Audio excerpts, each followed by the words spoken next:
নমো শিবায়। ওম নমো শিবায়।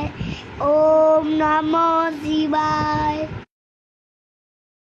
ওম নমো শিবায় নমো সাং শিবায়। ও বলে বাবা, তোমাকে আমি এই মালটা পরিয়ে দেবো, তুমি কিন্তু গলার থেকে খুলে ফেলবে না, মালাটা পরেই থাকবে কেমন? তুমি এবার এই বিয়ারাটা খাবে, আমি তোমার কাছে রেখে দিলাম। ওম ত্র্যম্বকম যজামহে সুগন্ধিম পুষ্টিবর্ধনম উর্বাকরে পাবন্দনাথ মৃত্যুর মুক্তি আমাবৃতা। এ বাবা ভোলেনাথ, তুমি সবাইকে ভালো রাখো।